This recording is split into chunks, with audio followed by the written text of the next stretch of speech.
నిన్ను నమ్మి నా తల్లిదండ్రులను వదిలి మరీ వచ్చాను కదనే. నన్నే మోసం చేయాలనిపించిందా? ఎందుకు నేను నీకు అంత సుఖాన్నివ్వలేకపోయానా ఏంటి? నన్నే మోసం చేయాలనిపించిందా? అసలు ఎందుకు ఇలా చేశావే అని తల కొట్టుకుంటూ ఏడుస్తూ ఉంటాడు వేణు. అసలు ఏమైందో ఈ వీడియోలో చూద్దాం. వేణు చిన్నప్పటి నుంచి చాలా బాగా చదివేవాడు. వేణు తల్లిదండ్రులు లక్ష్మి, వెంకటయ్య.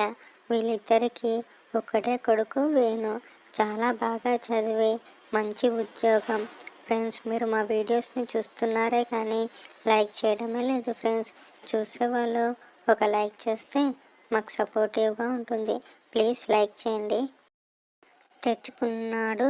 అలా వేణు ఉద్యోగం చేస్తూ ప్రతి సంవత్సరం ప్రమోషన్లు రావడం మొదలుపెట్టాయి.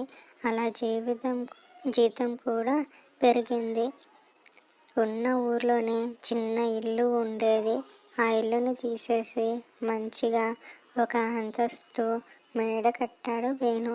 అలా ఎదిగిన అబ్బాయి పెళ్లి వయసు వచ్చిందని పెళ్లి సంబంధాలు మొదలుపెట్టాడు వెంకటయ్య. అలా ఒక మంచి సంబంధం పెళ్ళిళ్ళ పేరయ్య తీసుకురావడంతో అమ్మాయి ఫోటో ఫ్రెండ్స్ ప్లీజ్ లైక్ చేయండి ఫ్రెండ్స్. అబ్బాయికి చూపిస్తానని చెప్పాడు వెంకటయ్య. అలా పెళ్ళిళ్ళ పేరయ్య అమ్మాయి ఫోటో వెంకటయ్యకి ఇవ్వడంతో వెంకటయ్య ముందుగా వెళ్ళి తన భార్య లక్ష్మికి చూపిస్తాడు. లక్ష్మి ఆ ఫోటో చూసి కోడలి పిల్ల బాగానే ఉంది కానీ మన అబ్బాయికి నచ్చుతుందో లేదో అనేసరికి వాడు ఆఫీస్కి వెళ్ళాడు కదా, వచ్చాక వాడికి చూపిద్దాంలే, వాడికి నచ్చితేనే పెళ్ళి, లేదంటే ఇంకొక అమ్మాయిని వెతకమని చూడమనాలి. ఇంత మంచి ఉద్యోగం, ఎలాంటి అలవాట్లు లేవు, మనవాడికి పిల్ల దొరకడం కష్టమేమీ కాదు అని అంటాడు వెంకటయ్య. అలా ఫోటోని లక్ష్మికి ఇచ్చి టేబుల్ పైన ఉన్న న్యూస్ పేపర్ తీసుకొని పెరట్లోకి వెళ్ళి చదువుతూ ఉంటాడు. అలా సాయంత్రం అయ్యేసరికి వేణు ఆఫీస్ నుండి ఇంటికి వస్తాడు. అది చూసిన లక్ష్మి, ఏవండి ఏవండి అబ్బాయి వచ్చాడండి, మీరు ఆ ఫోటో అబ్బాయికి చూపించండి అని లక్ష్మి అనడంతో, నేను ఎలా చూపిస్తానే, నువ్వే వాడికి చూపించు, వాడు నచ్చింది అంటే వెంటనే వాళ్ళ ఇంటికి వెళ్ళి ఖాయం చేద్దాం అని అంటాడు లక్ష్మయ్య. అలా లక్ష్మి ఆ ఫోటో పట్టుకొని వేణు దగ్గరికి వెళ్ళి, బాబు ఇలా రా, ఇలా కూర్చో అని అనడంతో వేణు, ఏంటమ్మా, ఏంటో చెప్పు అని అడగడంతో, అది ఏమీ లేదురా, ఇప్పుడు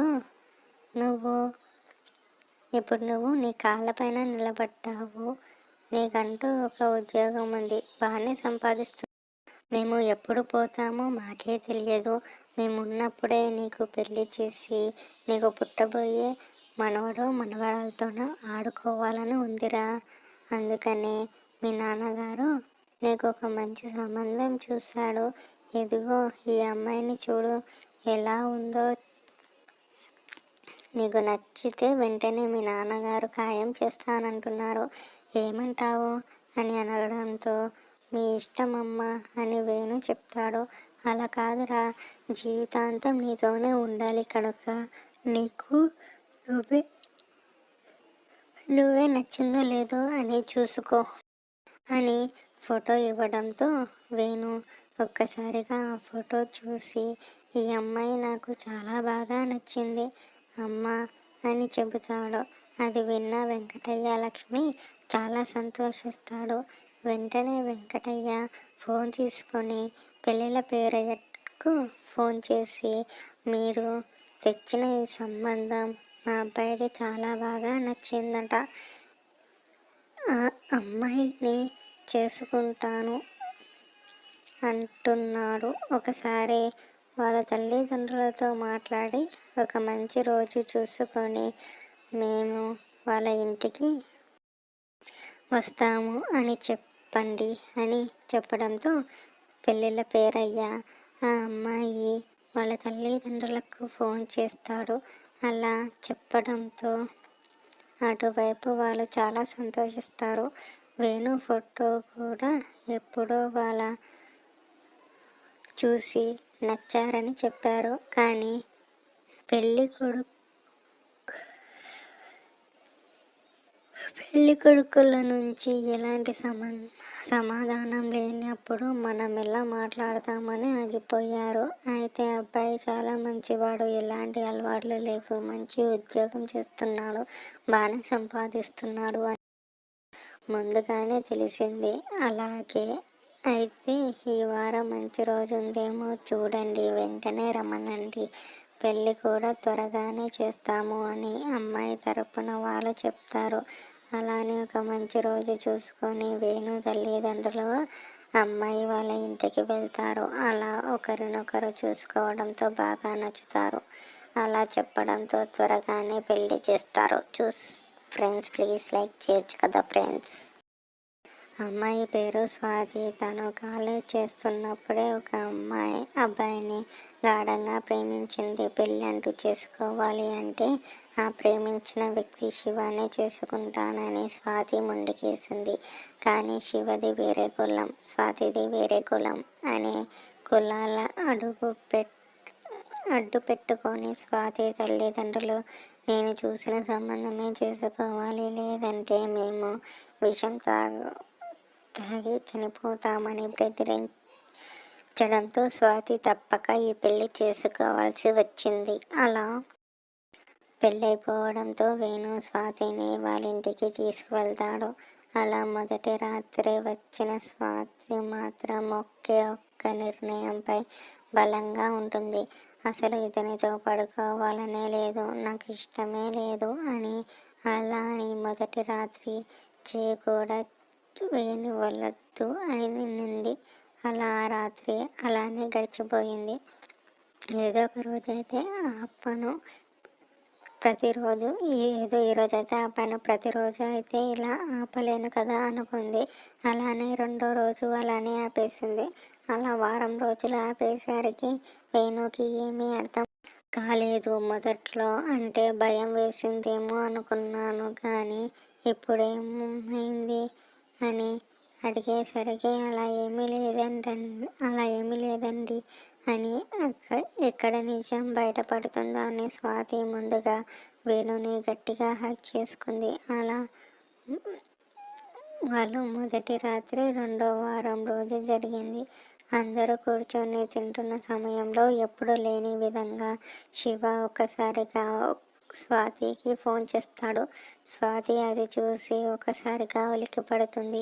ఇదేంటి ఎప్పుడు లేనిది ఎప్పుడు చేస్తున్నాడు అని త్వరగా ఫోన్ కట్ చేసి అందరూ ఎక్కడి వాళ్ళు అక్కడికి వెళ్ళిపోగానే పై బెడ్రూమ్లోకి వెళ్ళి ఫోన్ చేసి నేను ఇప్పుడు గుర్తుకొచ్చానా, ఇన్ని రోజులు నేను ఫోన్ చేస్తే లిఫ్ట్ చేయలేదు, ఇప్పుడు లిఫ్ట్ చేస్తున్నావు అని చెప్పడంతో శివ ఉన్నది లేనట్టుగా తనకి చెబుతాడు.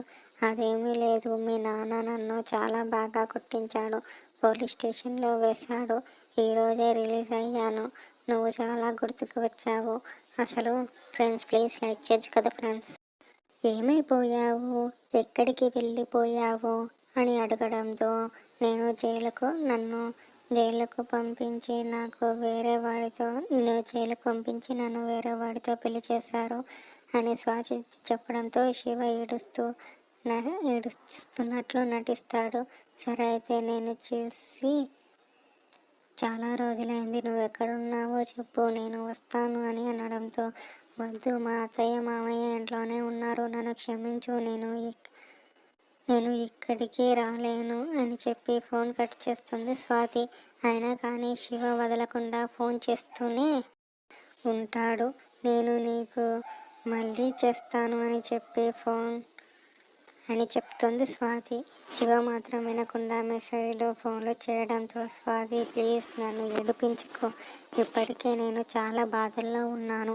మా అత్తయ్య మామయ్య ప్రతి శనివారం గుడికి వెళ్తారు, మా ఆయన ఆఫీస్కి వెళ్తాడు, అప్పుడు నువ్వే మా ఇంటికి రావచ్చు అని చెప్పడంతో శనివారం ఎప్పుడు వస్తుందా అని చూస్తూ ఉన్నారు.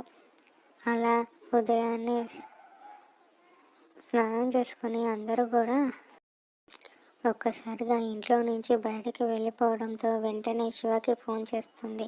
వెంటనే శివ వస్తాడు.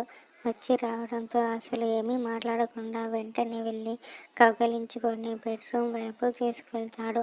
అదంతా అర్థం చేసుకున్న స్వాతి, నాకు పెళ్ళైంది, నన్ను క్షమించు, నేను ఇప్పుడేం చేయలేను అని అనడంతో, అంతేనా, నువ్వంటే ఎంతో ప్రేమ, నాకు నీపై ప్రేమ నీకు నాపై ప్రేమ లేదు అని ముసలి కన్నీళ్ళు కార్చిస్తాడు. అది చూసిన స్వాతి, ప్లీజ్ ఈరోజు వద్దు, నేను ఎప్పుడైనా బయటికి వస్తానులే అని చెబుతుంది.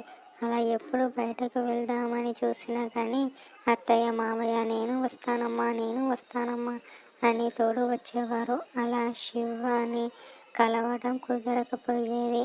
అలా అని ఏదో ఒక గొడవ ఇంట్లో పెట్టేది. అలా ఎప్పుడు ప్రతిసారి గొడవలు అవుతున్నాయి అని చెప్పి వేణు వేరే కాపురానికి వెళ్తాడు. అలా వెళ్ళిన తర్వాత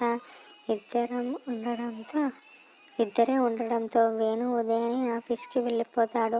ఆఫీస్కి వెళ్ళిపోవడంతో శివకి ఫోన్ చేయడంతో శివ ఇంటికి వచ్చేవాడు. అలా ప్రతిసారి జరుగుతూనే ఉంది. అది గమనించిన వేణు తల్లిదండ్రులు, అమ్మాయి ఏదో తేడాగా ఉంది, ఒకసారి అమ్మాయిని గమనించు అని చెప్తారు. అదేంటి ప్రతిసారి గొడవ పెడుతుందని ఇలా అంటున్నారేమో అని లైట్ తీసుకుంటాడు వేణు. ఇంటి వాళ్ళు కూడా చెప్పడంతో సీసీ కెమెరాలు స్వాతికి తెలియకుండా ఇంటి బయట పెట్టిస్తాడు. అలా ఒకసారి నేను వెళ్ళగానే ఎవరో ఇంటికి వస్తున్నారు, మధ్యాహ్నం అవుతుంది కానీ బయటకు వెళ్ళటమే లేదు అని గమనిస్తాడు. అలా మరోసారి నేను వెళ్ళగానే ఎవరికో ఫోన్ చేస్తుంది అని మరోసారి గమనిస్తాడు వేణు. అలా 3 రోజులు మూడో రోజు వెళ్ళొస్తానని చెప్పి పక్క వీధిలో ఉంటాడు. అదే సమయంలో ఇంటికి ఎవరో వెళ్తున్నారు అని వెనక డోర్ లాక్ చేయకుండా వెళ్తాడు వేణు. ఎవరో పిలవడం గమనించిన వేణు నెమ్మదిగా ఒక 10 నిమిషాల తర్వాత వెళ్దాంలే అనుకొని 10 నిమిషాల తర్వాత వెనక డోర్ నుంచి వెళ్తాడు. బెడ్రూమ్ కిటికీలో నుంచి వస్తాడు. ఒకసారి కాదు చూసిన వేణు బెడ్రూమ్లో చూసేసరికి వేణు తల బాదుకుంటూ డోర్ని పలగొట్టుకొని లోపలికి వెళ్తాడు. అది చూసిన స్వాతి కన్నీళ్ళు పెట్టుకుంటుంది. అక్కడి నుంచి శివ తప్పించుకుందామని చూస్తాడు. కానీ శివని లాగి మూలకి పట్టేసి చేతులు కాళ్ళు కట్టేసి మంచానికి కట్టేశాడు. అసలు నీకేం పాపం చేశాను, నీ వాళ్ళ నా సొంత తల్లిదండ్రులు ప్రాణం కన్నా ఎక్కువగా ప్రేమించిన వాళ్ళని ఈ వయసులో వదిలేసి నీ ఆనందం కోసం అని వేరే కాపురానికి వచ్చాను కదా అని, అసలు నీకు నేను సుఖాన్ని ఇవ్వలేకపోతున్నానా, అసలు ఏమైంది అని గట్టిగా అడిగేసరికి, నన్ను క్షమించండి, నేను కాలేజీ టైంలోనే శివతో ప్రేమలో పడ్డాను. నాకు మీతో పెళ్ళి కాకముందే శివతో ఫిజికల్గా కలిశాము. ఆ విషయం మా అమ్మా నాన్నలకు కూడా తెలుసు. నేను ఈ పెళ్ళి చేసుకోకపోతే వాళ్ళు చనిపోతాను అన్నారు. అందుకని ఈ పెళ్ళి చేసుకోవాల్సి వచ్చింది. నన్ను క్షమించండి అని కన్నీళ్ళు పెట్టుకుంటూ ఉంటుంది. అయితే ఇప్పుడు ఏం చేద్దామనుకుంటున్నావు, నన్ను వదిలేస్తావా అని వేణు బాధతో అంటాడు. ఎంతైనా తాళి కట్టిన పిల్లం ఒక నెల కలిసి ఉంది, నేను ఎలా వదులుకుంటాను అని స్వాతి మాత్రం ఏమీ మాట్లాడకుండా, ఇప్పుడు మిమ్మల్ని కాదని శివని పెళ్లి చేసుకుంటే మా వాళ్ళు బాధపడుతూ ఉంటారు. వేణు కోపంగా, నీకు ఎలా చేయాలనిపించింది బ్రో ఈ పని, పెళ్లి చేసుకున్నాను అని తెలుసు కదా, ఇంతకు ముందే అయ్యింది, ఏదో అయ్యింది. పెళ్ళయిందని తెలిసి కూడా నువ్వు ఇలా చేస్తున్నావు. నీకు నిజంగా స్వాతి అంటే ఇష్టమేనా? నిజం చెప్పు అని గట్టిగా అడిగేసరికి పెళ్లి చేసుకున్నావని బాధపడుతూ ఉంటుంది వేణు. కోపంగా నీకు ఎలా చేయాలో అనిపించింది బ్రో ఈ పని. పెళ్లి చేసుకున్నాను అని తెలుసు కదా, ఇంతకు ముందే అయ్యిందని, ఏదో అయ్యింది, ఏదో అయిపోయిందని తెలుసు కూడా నువ్వు ఇలా చేస్తున్నావు. నీకు నిజంగా స్వాతి ఫ్రెండ్స్ ప్లీజ్ లైక్ చేయండి ఫ్రెండ్స్. అంటే ఇష్టమేనా? నిజం చెప్పు అని గట్టిగా అడిగేసరికి పెళ్లి చేసుకున్న దాన్ని నేను మళ్ళీ పెళ్ళి ఎందుకు చేసుకుంటాను? మా ఇంట్లో అలాంటివి ఒప్పుకోరు అని చెప్పడంతో అది విన్న స్వాతి కోపంతో శివని కొడుతూ ఉంటుంది. అది చూసిన వేణు, చూసావా నువ్వు ఇలాంటివన్నీ ప్రేమించావో, అందుకే మీ తల్లిదండ్రులు నిన్ను నాకు ఇచ్చి చేశారు అని చెప్పడంతో ఇంకోసారి నా జీవితంలోకి వచ్చావంటే నేనే చంపేస్తాను అని గట్టిగా వార్నింగ్ ఇచ్చి శివని. ఫ్రెండ్స్, మీరు మా వీడియోస్ని చూస్తున్నారు కానీ లైక్ చేయడం లేదు ఫ్రెండ్స్.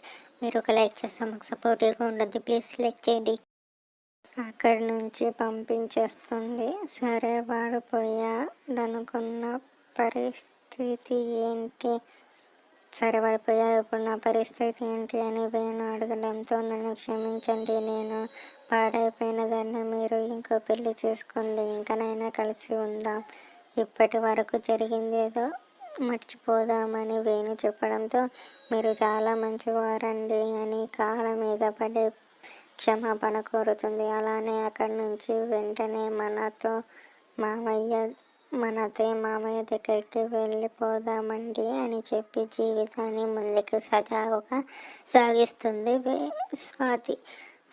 ఇలాంటివి ఎన్నో అడ్డంకులు వస్తూ ఉంటాయి కానీ సర్దుకుపోవాలి. కానీ ఎంతవరకు అంటే అంతవరకు. పెళ్ళైనా కానీ అలా పరాయి మగవాడి దగ్గరికి వెళ్ళడం, ప్రేమించానని చెప్పి తాళి కట్టిన మగాడిని వదిలేయడం చాలా తప్పు. ఒకసారి అర్థం చేసుకొని జీవితంలో ముందుకు వెళ్ళండి. పిల్ల పాపలతో సంతోషంగా ఉండండి. థ్యాంక్స్.